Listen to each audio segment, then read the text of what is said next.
Hello and welcome to the Equestrian Mums Club podcast. We're your hosts, Katie Allen Clark and Sophie Conway, avid equestrians and recent first-time mums. Join us and a herd of other guests as we discuss the wild ride of parenthood and horse care together. Now it's time to take up the reins and walk on into our next episode. Hi everyone, welcome to a new episode of the Equestrian Mums Club. We are here today and we're very excited to be here today with a super mum, super horse owner and super influencer. That's right, I think. Rachael, or otherwise known as, you may know her as Ray the Goth. Hello. From Instagram. Hello Ray, how are you? Yeah, I'm good, thank you. And you guys? Yeah, we're Yeah, coping. We're making it. We're making it. Yeah, I was going to say, I think everyone at this point is just trying to make it through winter. I've actually seen some of your recent posts about the mud, and is it Pepper, your horse, isn't he? How's he coping at the moment? She. I know, she's a very handsome horse. I get it a lot, don't worry. Like a boy. Yeah, she's very hardy. She's a cob. She copes quite well with it all. And she's always smothered in oil when she goes out to try and keep, mud fever and things like that at bay. But pig oil. Yeah, she's quite happy being out. She's like a hippo. Loves the mud. I've got one like that. He's loving it. He's absolutely loving it. Good for you, Pepper. Glad someone's enjoying this. Well, she'll probably be a bit mad at me today because I left her in, seeing the weather this morning. It was diabolical, and now the sun's shining. Yeah. So for the benefit of our listeners, we're recording this on the 1st of March. So we are actually still in winter. It feels like we're still in winter, despite it officially probably being spring today. But yeah, for when this comes out, maybe when it's sunny and joyous and all the birds are tweeting, it was winter when we recorded in the UK. When people watch this, they'll be like, what are these crazy people like talking about? What are they all so worried about? So Ray, Rachael, I still don't know what to call you, but I'm going to call you Ray. Can you give a bit of an introduction to about yourself to listeners that may not have come across you before? So name, approximate location, how many children you have, how many horses you have. Yep, sure. So I live in Essex, and I've got a 4-year-old daughter called Hazel. She was a lockdown baby. And I've got one horse, which is plenty enough, I think. I think anyone who has more than that is a bit crazy. But that's Pepper, also known as the Coblet of Fire. And to be honest, I just do a bit of everything with her. I kind of bought her as a show prospect. And we have gone out and done shows, but we've also done horseback archery, side saddle. We've given working equitation a go recently, which we really enjoyed. So it's just about like having fun. I always wanted a horse from being Hazel's age, from 4. So for me, it's just kind of like living out my childhood dream a little bit and making the most of it with her and taking everyone along for the ride, I guess. Oh, that's amazing. And did you come from a horsey family at all? No, not at all. Your parents? Yeah, I don't know where the crazy horse girl came from, but I think everyone's accepted it now. And do you have a partner that you live with Hazel with? Yeah. Yep, her dad, yeah. Amazing. And is he horsey? No, not at all. Couldn't be further from. Like, he's more into computers and stuff. So I bet that's a bit more interesting when you're saying, oh, I've got to go and do this for Pepper. I've got to go and do this for Pepper. Well, he's got an understanding of it now. I think we've been together now for 15 years. So I think just about a few years into that, he was like, okay, this is sticking and it's not going anywhere. So, and it won't. He can't complain because he married me knowing that like I had a horse and that was just going to be the, I think there should be some sort of disclaimer when you do get married. I agree. Like, this isn't so that you know what you're getting into. Yeah, like the horse thing, it doesn't disappear. It doesn't go anywhere. I will be, if we live to 80, I will still probably have like a 35-year-old horse that I walk around. We've just been to visit. We've been to see a new house. We're looking at new houses at the moment, and one of the houses that we've just looked at, there was a 94-year-old lady living in it called Marilyn. Oh wow! And Marilyn still had 5 horses out the back, and I feel like that could be me. That could Yeah. That is proof that it just doesn't leave you ever. And Yeah, is Hazel, is she showing an interest in them and in Pepper? she's not really. Really? Oh, Yeah, which is it. It's been a bit strange for me because I don't know I don't know how you're meant to feel about it. Because some people say, "Oh well, it's your thing," and if they start getting into it, then you can sort of lose your time doing the thing you love. But equally, you see people with kids who are enjoying the horses, and it's a bit like, "Oh, well, I wish she would," you know. Yeah. But she hasn't really had like an opportunity to ride with children her age, and I think that might change her mind a little bit, or on a smaller pony, because although she's ridden Pepper, like Pep's isn't that big really, but for a toddler, it's quite intimidating, I imagine. yeah. It's weird, isn't it? Because I actually do think in certain ways you're either born with it or you're not. And my sister wasn't. My sister's not really interested at all, but we've got the same mum and the same upbringing. And so it was always there and it was always an option for her.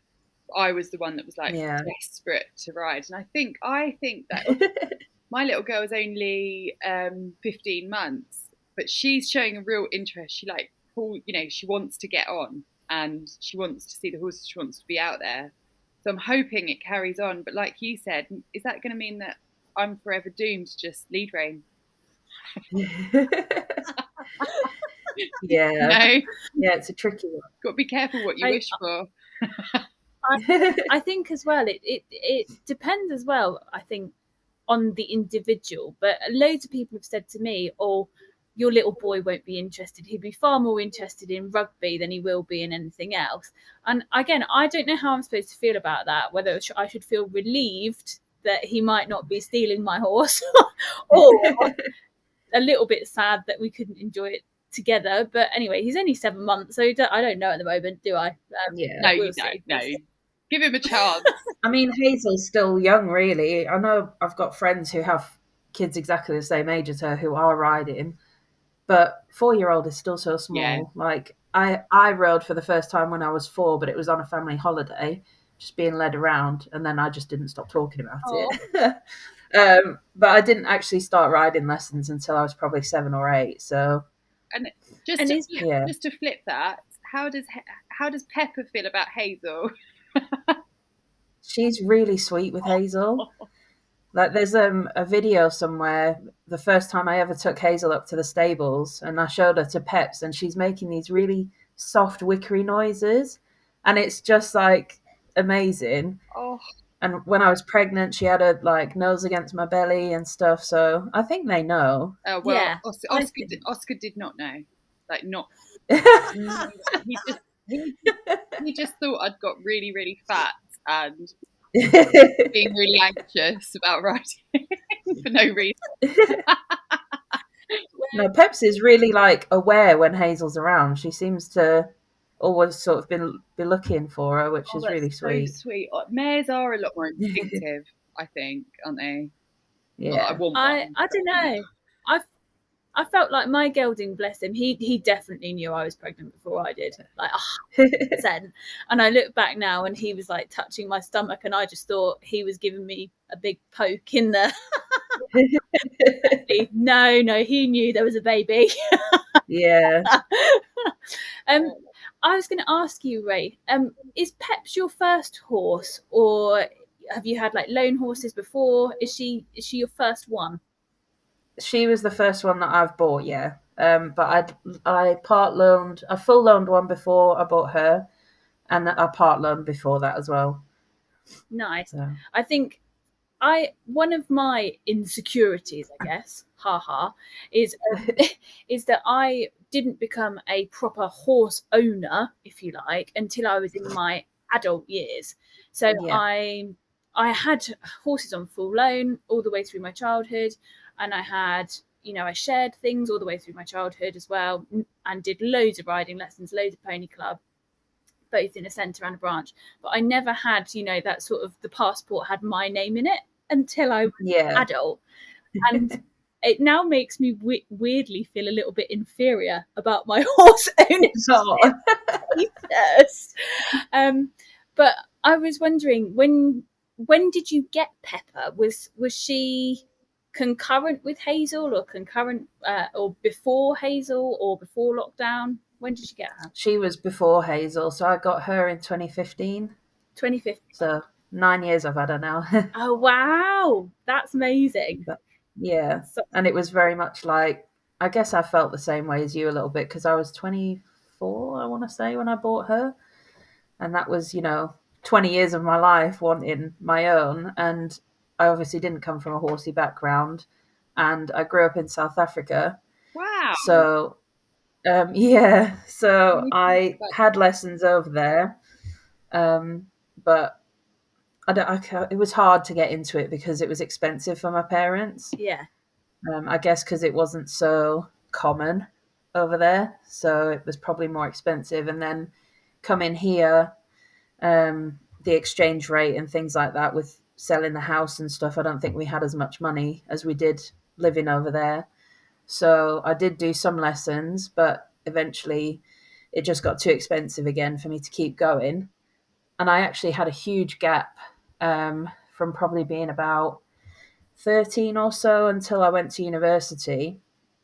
And I started riding with my husband's, well, now husband's, university club, actually, because my uni didn't have an equestrian club. Okay. So I rode with them, having lessons for the first year. And then in my second year, I started an equestrian club up at my uni. Oh, and that's still going. So that's pretty cool. Oh, amazing. Wow. Which uni is that? Did you go to? Staffordshire.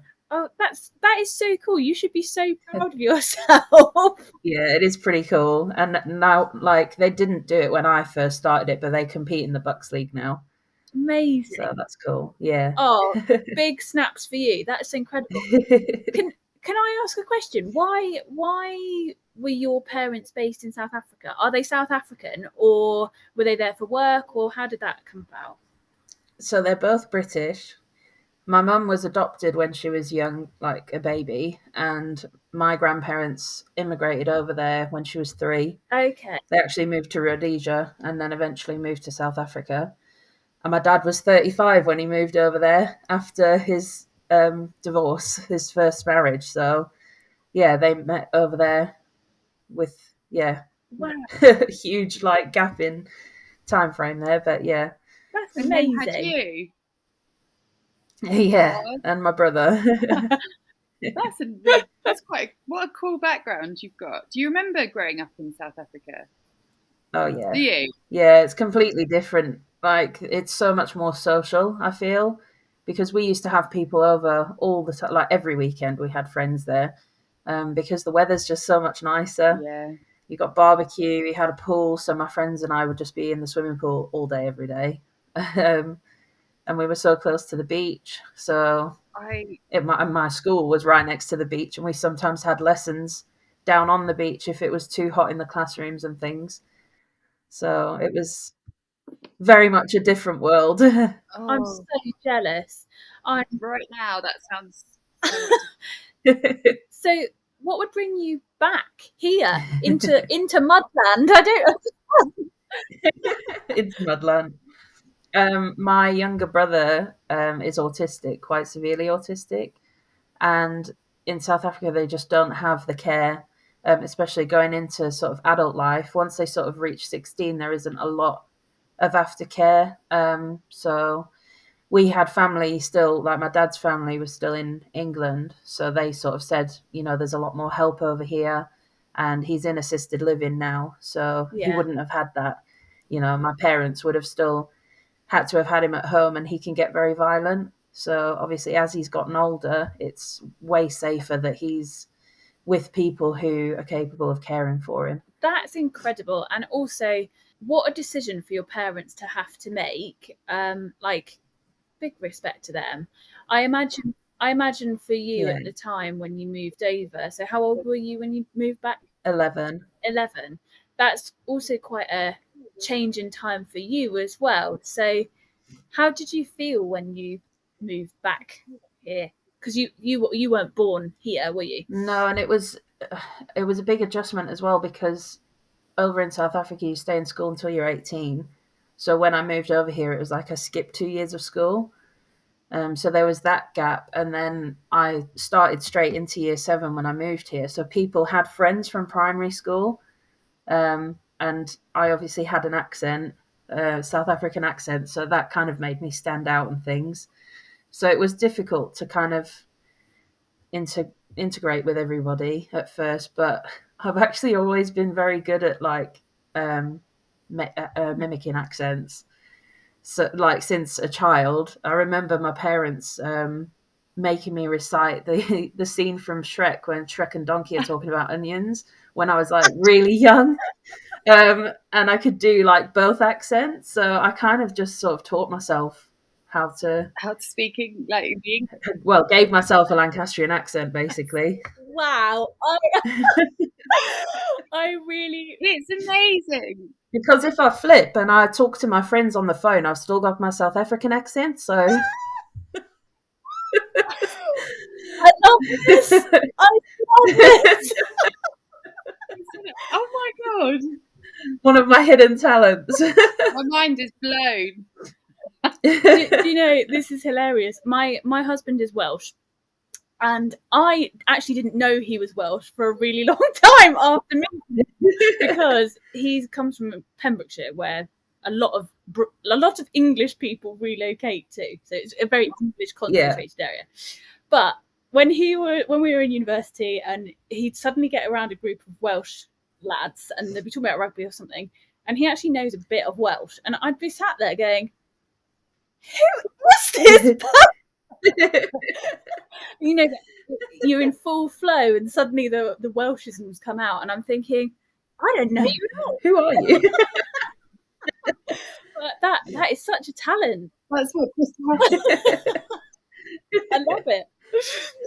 I think my accent's all over the place as well, because obviously I moved from South Africa to Lancashire and then went to Stoke-on-Trent at uni.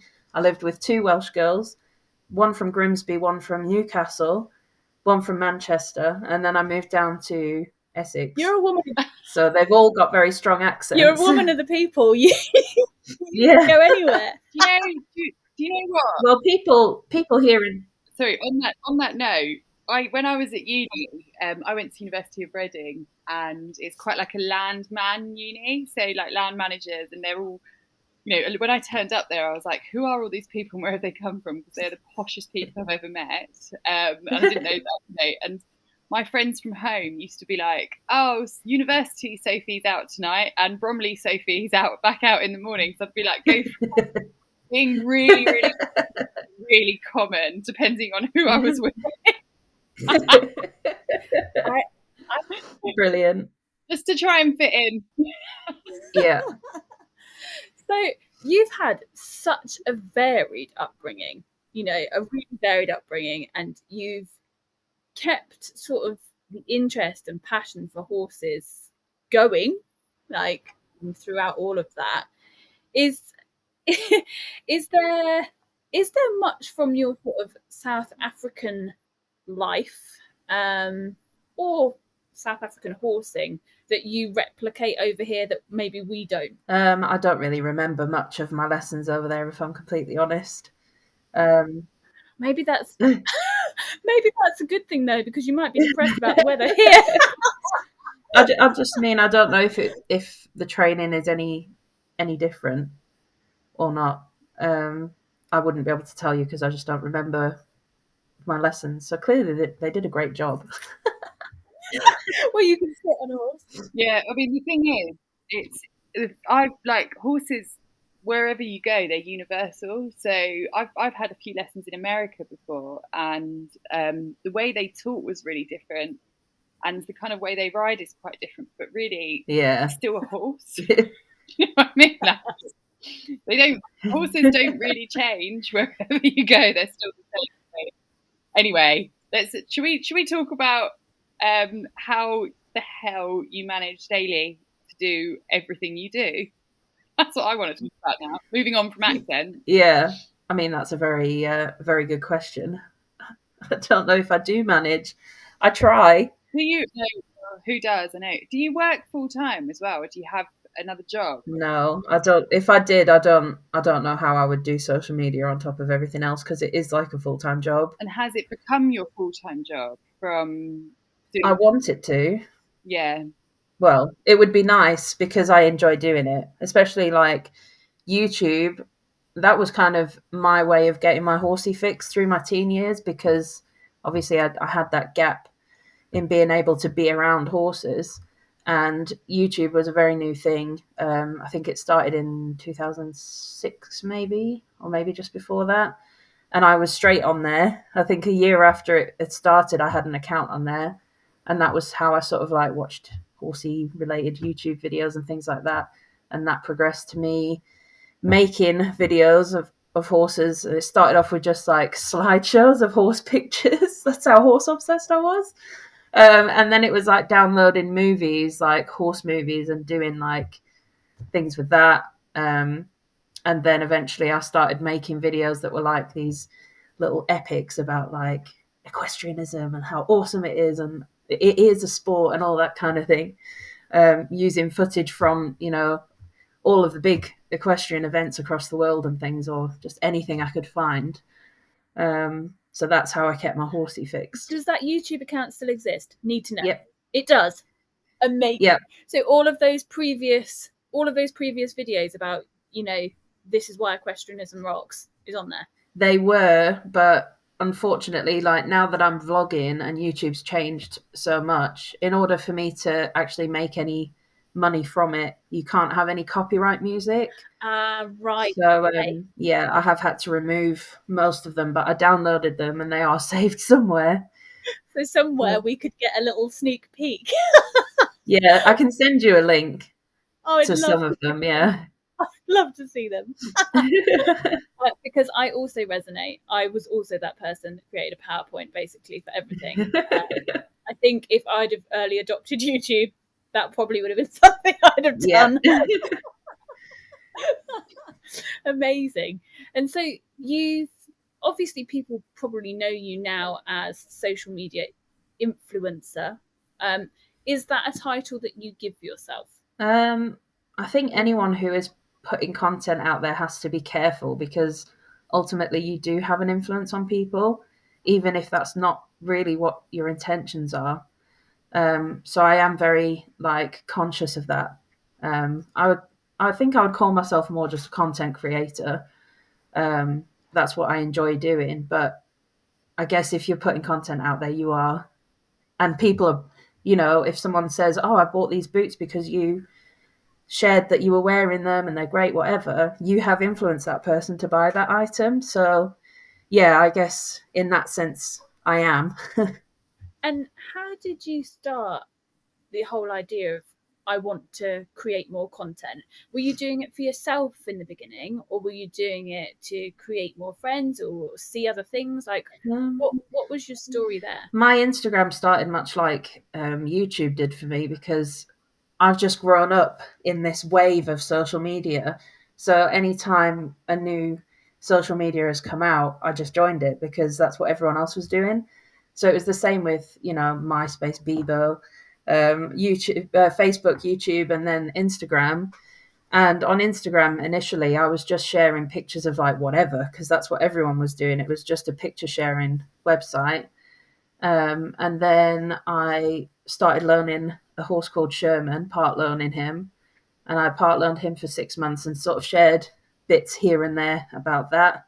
And I was uploading a couple of YouTube videos for things I was doing with him. So it's always been between those two platforms.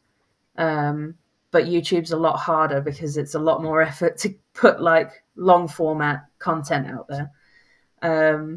And for a long time, it actually wasn't very popular because obviously TikTok came in and Vine before that. So short form content is very much like what's popular now. But yeah, so it's always been, that's how I've progressed. It started off with just pictures, and then I've just kind of gone with the motion, and like I've never had an intention with it, which sounds really bad, but it's just kind of like, oh, that's what's happening now. I'm gonna like give that a go. And how did can I ask? Sorry, Casey, I'm just going to wanted to ask why are you called Ray the Goth? So you said at the beginning you weren't sure whether to call me Rachel or Ray. I grew up with people. There was so many Rachels when I was growing up, perhaps because of friends. I don't really know, but oh, maybe. Yeah, and then in my class, like if the teacher called a Rachel, it was like yes, like 7 people. So I was like, do you know what? I'm fed up of this, and that's when I was like, just call me Ray, so that I kind of like stand out a little bit. And I did go through a goth phase. I'm still very much like I'm a metalhead. I still listen to like heavy metal music and stuff like that. So it is still kind of part of my identity anyway, and always will be. I guess it must be something to do with music, and I think I went through that indie phase as well. Not so much goth, but indie phase when I was a kid and started fancying all the boys with long hair and stuff. But I do get. But it was YouTube that username first came up when I created my YouTube account. It was just literally like, oh, what am I going to call my YouTube account? And then, oh, Ray the Goth. And there was no thought process at all. That was just. It doesn't really fit with the equestrian side of it at all. No, I know, and I have considered changing it, and I've asked people, like I've asked my followers, do you think I should change it? And everybody says no. No, I think. So. Well, it's very memorable. Yeah, you're cemented now. You're cemented in all of our brains forever. Yeah. But I do feel like if a company wants to work with me, there is a bit of secondhand embarrassment, I suppose. Of like, I don't know if it doesn't seem very professional, if you know what I mean. I love it. But yeah, but it hasn't stopped brands working with me. So no, I was going to say it's part of the appeal, I think, for brands, having both of us worked in that space for a long time, is that individuality and the different sort of crowds that people like you can bring. Yeah, and we see a lot of times in this industry that there's a lot of the same. There's a lot of the same looking. There's a lot of the same stories maybe circulating in our little closed wall bubble of equestrianism. There's lots of things that people are afraid maybe to do things a bit differently. And one of the questions that I wanted to ask you, obviously, is as soon as you become somebody that creates content, whether like it doesn't matter who you are, as soon as you've made that decision, you inevitably are opening yourself up to criticism of any kind. And I want to ask you how you deal with that, because obviously you've got Hazel now as well. Yeah, it's not just you. There's a family unit to think of. So how do you deal with that sort of stuff? Well, I didn't really start putting myself out there as much until 2020 because I had more time on my hands to actually film content. When Hazel was little, she mostly slept, so it was like, oh, while she's sleeping, I'll film a video or I'll do whatever. And at that point, I was filming some like plus size equestrian try-on videos, and I never expected the response that I got from that. And I think it was just people like, oh my God, thank you so much. Like, I've never seen someone who looks like me posting content like that. And I've been able to find clothes that fit and feel good and make me feel better. So yeah, that was the first time I started putting myself out there. And there was the odd like hate comment, but it wasn't that much. But 2020 was a very difficult year for me. So I think it was a culmination of everything that happened, as well as the hate, that made it very difficult to deal with.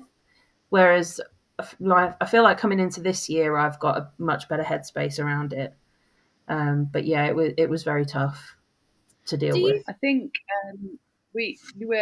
everybody in that year was so isolated anyway, and so without having, nobody had that support network around them, and Yeah. to have to then deal with that new stuff on top without having, everybody else, that's because ultimately online they're not real people, and so actually you don't actually feel that connection all the time, what I mean? And so you can be talking to hundreds of thousands of people online, and everybody can be saying to you, God, you're doing amazing, you're doing this, you're doing that, but actually I find that it takes seeing a friend, and them to say, you are doing amazing, by the way, you're doing a brilliant job, and it means so much more than anything else. And if you haven't got that for the whole of COVID, I can imagine how difficult that was. And obviously, being a new mum as well at that time, you're still trying to find your own identity in that. And also, whether we like it or not, we are hormonal for a good few months because our bodies are still getting used to the fact that we've created life. Yeah.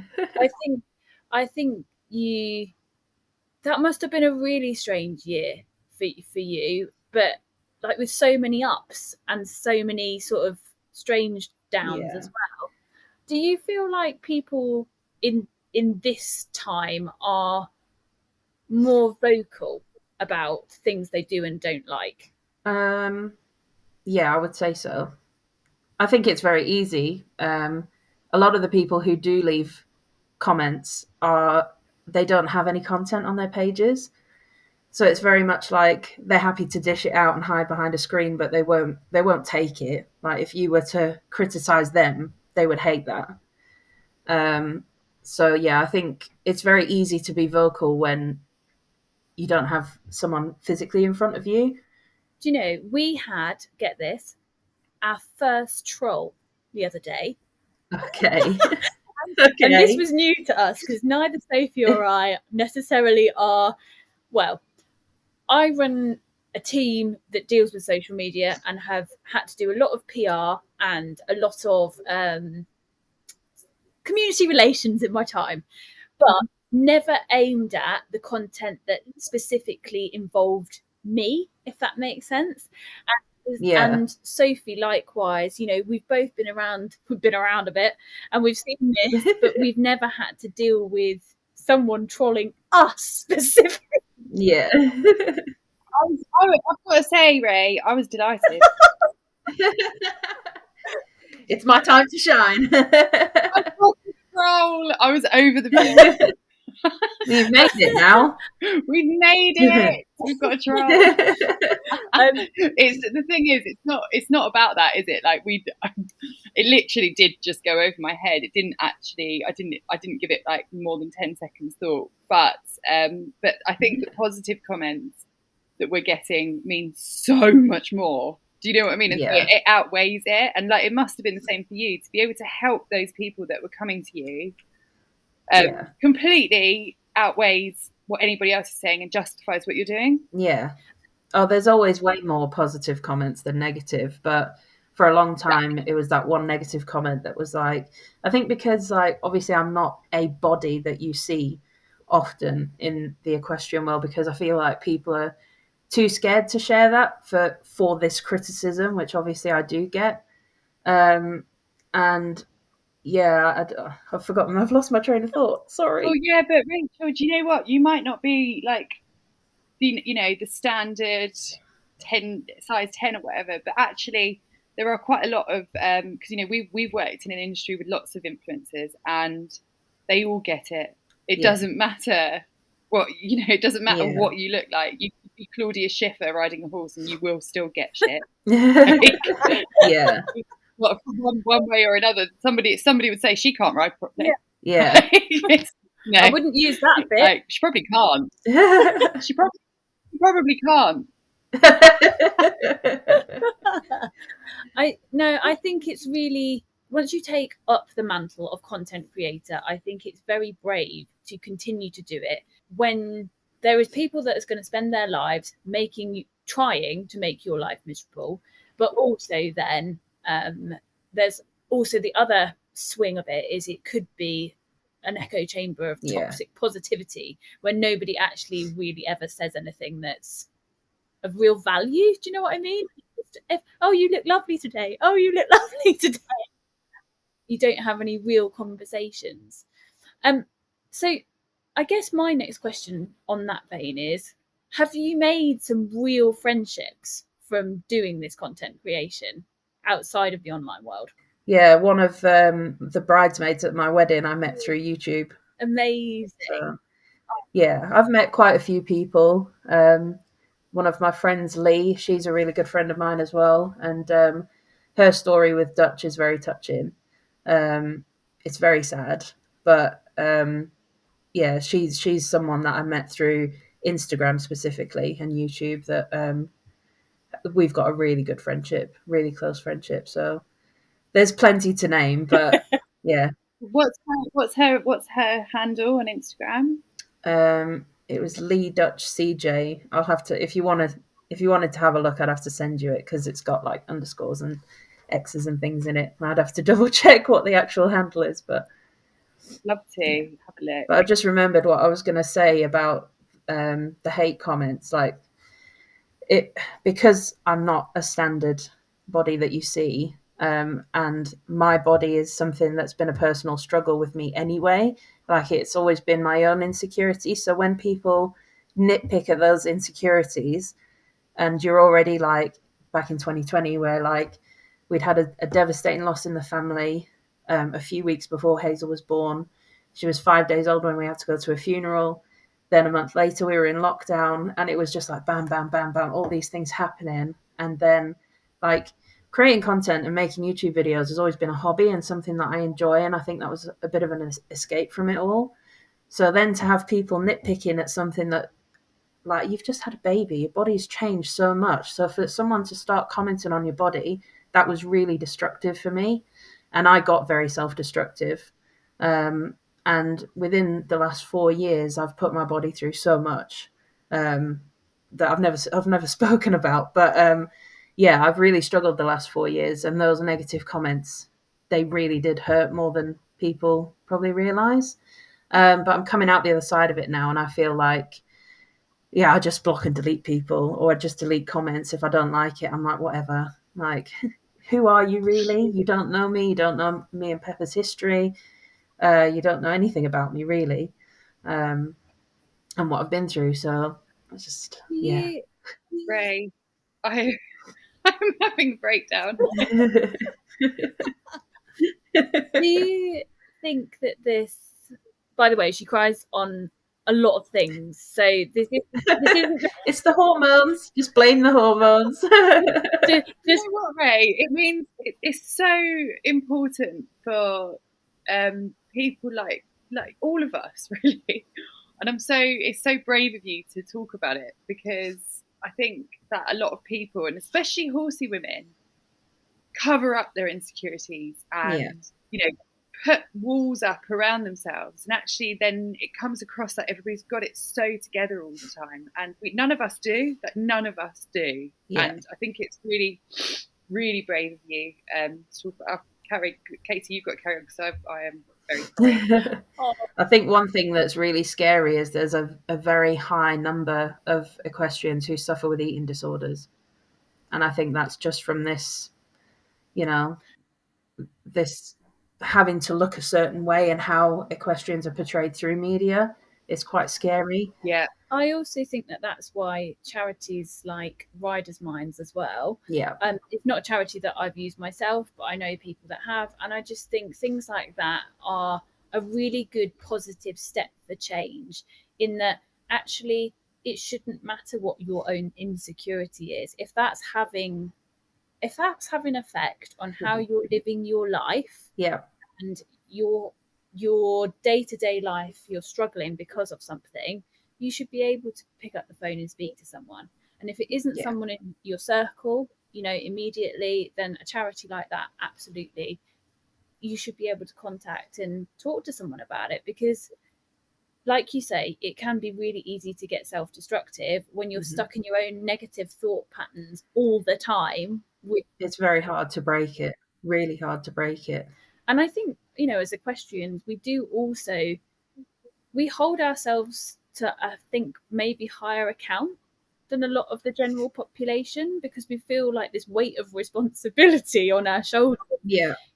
For caring for other beings, for wanting the best for their welfare, for Yeah. trying to fit everything in the day and maybe struggling.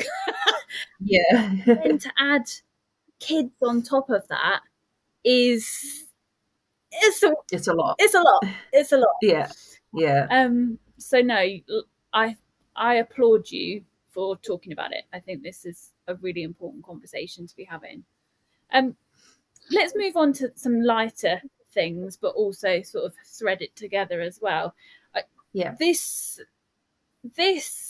journey that you're on with social media, whether it happens to be a full-time job or a part-time job or content creation hobby, whatever it happens to end up being for you, what are some of the things that you've learned from doing this that you feel proud about? I think just sticking by your guns, like learning to be um, like who you are and not letting anyone deter you from that.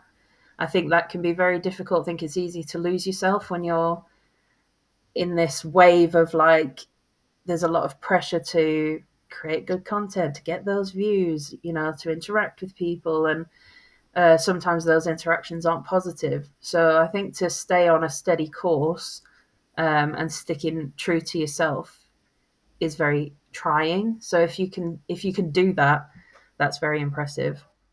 Amazing. And what a story also to be showing Hazel, as a little tiddler now. She's got Yeah. learnings from you, whether you see it or not now. But she's got learnings from you about being her authentic self and um, enjoying who she is as a person. So, who is she? What does what makes Hazel? What's she like as a little person? Oh, she is a bundle of energy. She is just like here, there, and everywhere all the time. Her mouth never stops moving. She's just like hell for leather all day, every day, and that's from when she wakes up until we're trying to get her to sleep. And I say trying because it takes a long while to get her to sleep at night. So she's a real busybody, but she is so funny. She's just got this lovely little character about her, and she makes jokes. She plays with puppets. I think that's quite cool that she can actually she makes the puppets interact and little things like that. She's very creative. I wonder who she gets that from. um, That she's a performer. She's already a performer. yeah, literally. I think we need to sign her up for is it RADA? Yeah. Yeah. Oh my goodness. So do you just go? Sign her up now. Yeah, sign her up. Get her to Brit School or something. So do you how, just going back, I know we said this before and I think we got waylaid, but how do you manage daily? Like, do you have a lot of help around you, or She goes into nursery 3 days a week, do you just go? and that is from 8 till 6. So like today, I've been able to do this because she's in nursery. Okay. But aside from that, no, I don't have any well, obviously my husband helps out a lot when he can, but he works full time. So aside from that, we don't have any family nearby. So it is like if she's at home, it's a real struggle to get anything done. And like I said, with her sleep, that makes creating content so difficult because I'm with her all day, and most people would put their kids down at like 7:30, at 8 maybe, and then they've got the evening to sort things out. But last night, I think she went to sleep eventually at 10:30, and we were up there from 8 trying to get her to sleep, and that's quite common. So Oh, Ray, that yeah. I and she's always been a bad sleeper. am a bit worried that this is going to happen to me at some point because Olive just kicks off in the evenings, and she's so tired usually because I try and wear her out that she Yeah. will eventually just fall asleep at like 8. But I'm when she's in a bed as well. Just I don't know. I don't know. I think what didn't help is like obviously she was a lockdown baby, so Andy wasn't having to travel into work, and I didn't have any anything to get up for. So I think we just lost that sense of Yeah. routine, and we had nowhere to take her, so she couldn't burn off energy really, aside from going for a short walk somewhere. And yeah, I think that messed up her. Like what should have been a good routine from her from the start was not there. It wasn't in place. So I think that's why we struggle now. Once she's asleep, 9 times out of 10, she will just sleep through the night. But whether she goes to bed at 10:30 or 9 or 8, she still gets up at the same time every morning. So does Olive. Exactly the same. It is 6:15 every morning, and I'm like, oh my oh my god, god, yeah. okay, so I've left her in there. So I spend a lot of my life tired. Yeah, same. I think that's all of us. And is Pepper on full livery, or do you have to do her every day as well? So I was doing her every day. I was trying to get up there before.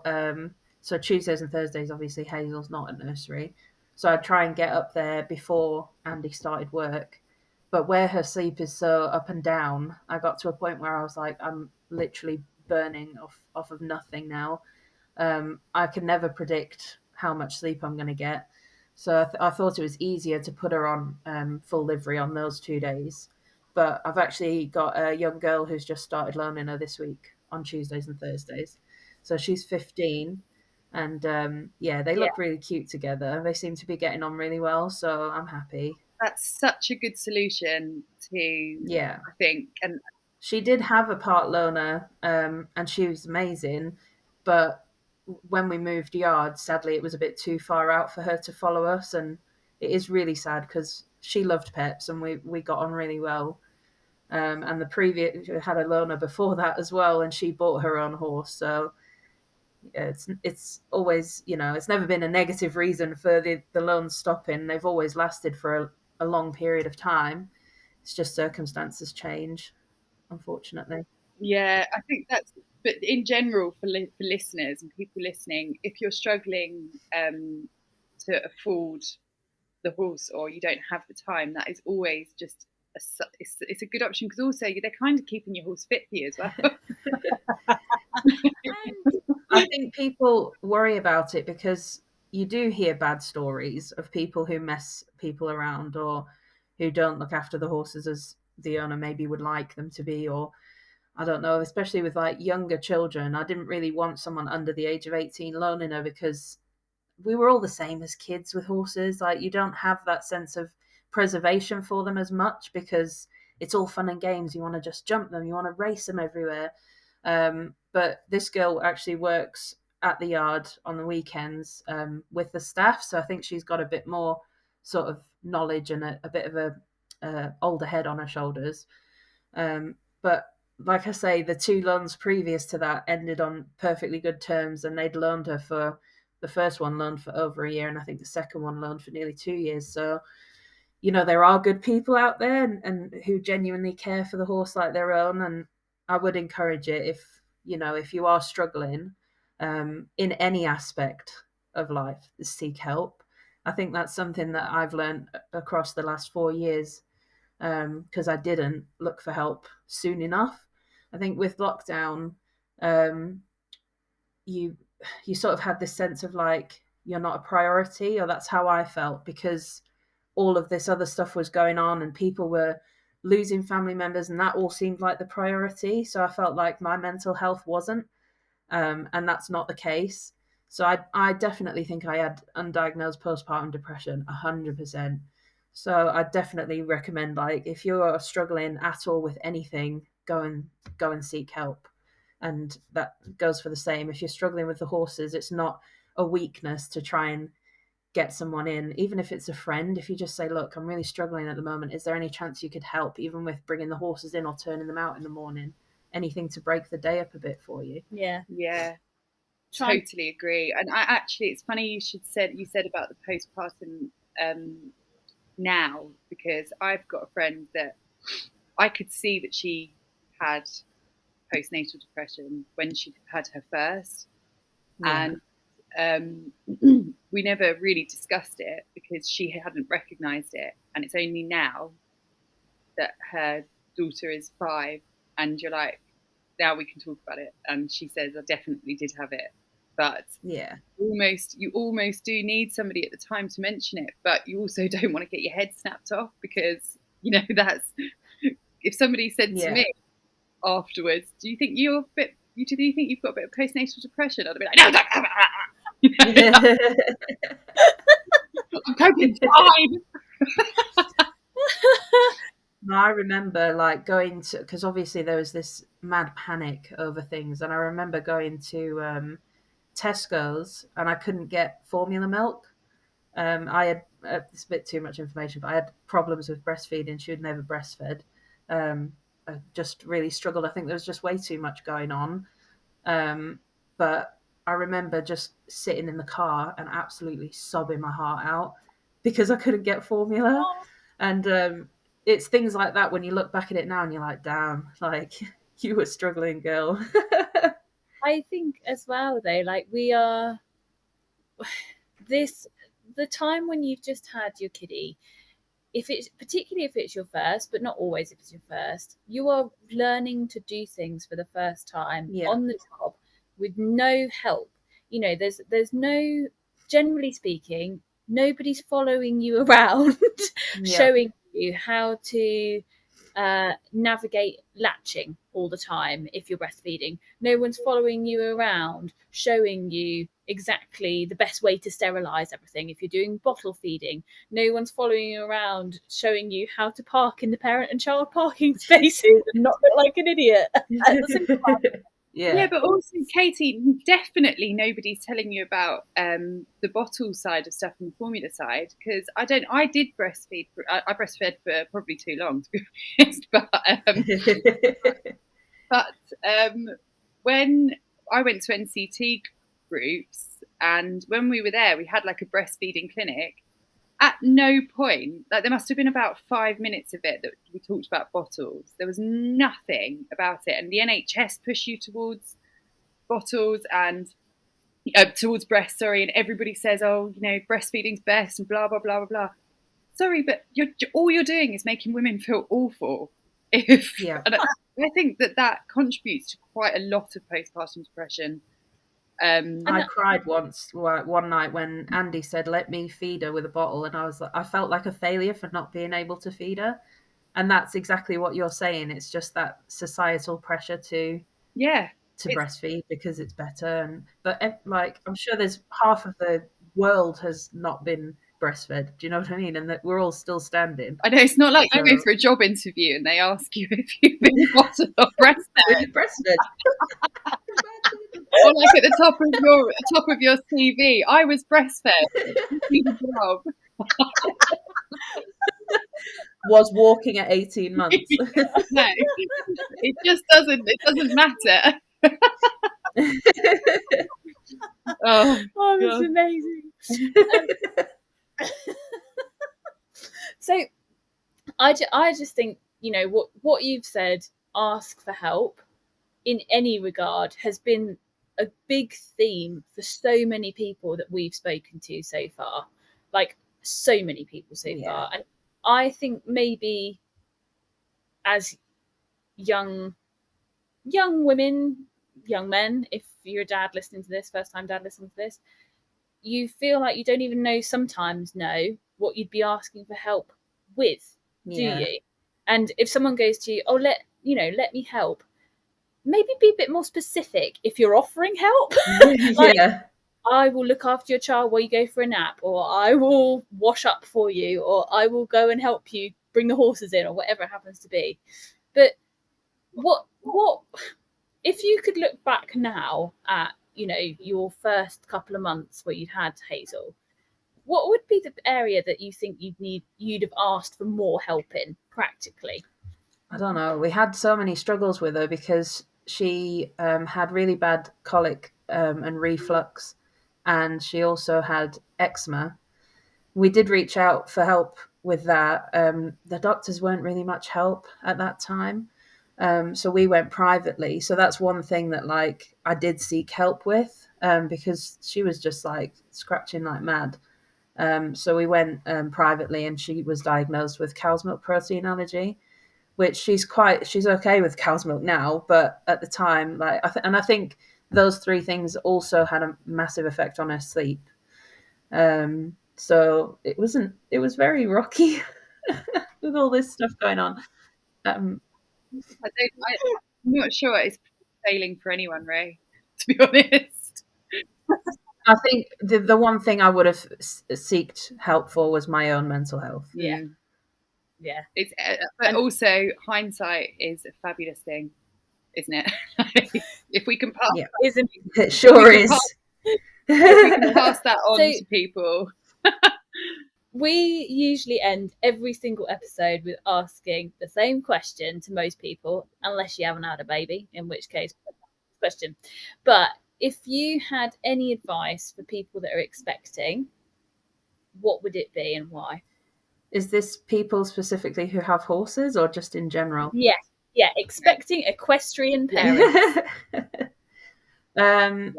Yeah, don't be afraid to ask for help if you think you might need it. I started looking for a part loaner before Hazel was born, like quite a bit before. And my friend Nicola helped out a hell of a lot as well. So I'd just say, like, if you think you might struggle somewhere, have that support network set up so that you're ready, and you'll feel a lot more sort of in control. You're not in control at all, but you'll feel like you've got a little bit more control and security, I would say. You've got a buffer. That's very good. That's very good advice, I think. Well, this has been a really, really good episode. Thank you so much for talking to us, and hopefully people take some real gems out of this one, because I know I will. Listeners, we will see you on the very next episode of the Equestrian Mums Club podcast. Same time every Thursday, midday. See you on the next one. Bye.